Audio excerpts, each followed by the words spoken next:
मध्य प्रदेश की मिली गद्दी गंवाने और फिर उपचुनावों में बुरी तरह से हारने के बाद अब कमलनाथ को इस बात का एहसास हो गया है कि मध्य प्रदेश में बीजेपी को हरा पाना उनके बस की बात नहीं है। मतलब उनके कुछ भी करने से सत्ता की कमान उनके हाथों में आने वाली नहीं है। दूसरी तरफ कांग्रेस का बदलने वाला निजाम भी कमलनाथ की सियासत से मेल नहीं खाता दिख रहा है। कई गुटों में बंटी कांग्रेस में कमलनाथ की कब तक चल पाएगी, इस बात की कोई गारंटी नहीं है। इन्हीं बातों को ध्यान में रखकर अब कमलनाथ संन्यास लेने की तैयारी कर रहे हैं। हालांकि राजनीति में जो कहा जाता है वो होता नहीं और जो होता है वो कहा नहीं जाता। कमलनाथ ने एक जनसभा को संबोधित करते हुए राजनीति छोड़ने के संकेत दिए। कमलनाथ ने कहा, अब मैं आराम करना चाहता हूं। मुझे किसी भी पद की कोई महत्वाकांक्षा और लालच नहीं है। मैं काफी कुछ हासिल कर चुका हूं। मैं घर पर रहने के लिए तैयार हूं। हालांकि कमलनाथ के इस बयान के बाद कांग्रेस मैदान में आ गई। पूर्व मंत्री पीसी शर्मा ने कहा कि कमलनाथ के बयान को गलत तरीके से पेश किया जा रहा है। साथ ही उन्होंने दावा किया कि 2023 का विधानसभा चुनाव कांग्रेस पार्टी कमलनाथ के नेतृत्व में ही लड़ेगी। जबकि कमलनाथ के मीडिया कोऑर्डिनेटर नरेंद्र सलूजा ने सफाई जारी करते हुए कहा कि कमलनाथ ने छिंदवाड़ा की जनता से कहा कि जिस दिन जनता चाहेगी उस दिन ही संन्यास लूंगा।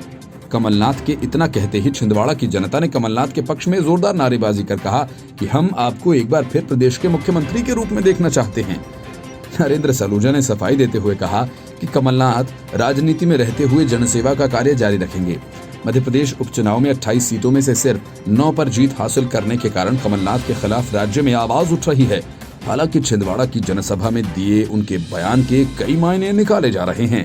कांग्रेस के दिग्गज नेता कमलनाथ सिर्फ कोई पद छोड़ने की बात कर रहे हैं या राजनीति से विदाई लेने की बात कर रहे हैं, इस पर अभी कयास लगाए जा रहे हैं।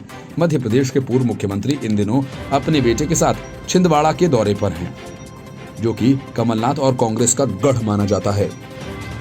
फिलहाल कमलनाथ मध्य प्रदेश विधानसभा में विपक्ष के नेता होने के साथ साथ कांग्रेस के प्रदेश अध्यक्ष भी हैं।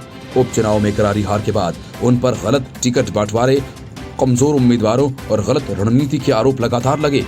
यही नहीं, राज्य के तमाम नेता उपचुनाव में हार का ठीकरा न सिर्फ कमलनाथ पर फोड़ रहे हैं बल्कि युवा नेतृत्व की जरूरत भी बता रहे हैं।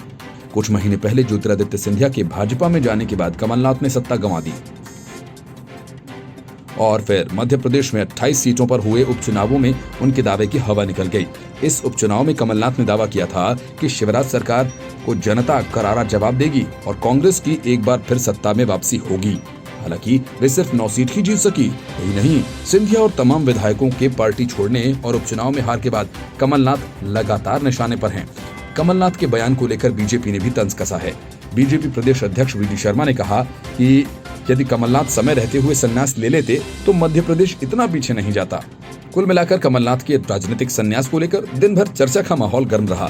73 साल के हो चुके कमलनाथ कब तक राजनीति में रहेंगे, ये कमलनाथ को ही तय करना है। 2018 के विधानसभा चुनाव के बाद 2019 के लोकसभा चुनाव, 2020 में 28 विधानसभा सीटों पर हुए उपचुनाव, रणनीति के जरिए बीजेपी को मुश्किलों में डालने वाले कमलनाथ नगरीय निकाय चुनाव पर फोकस कर रहे हैं।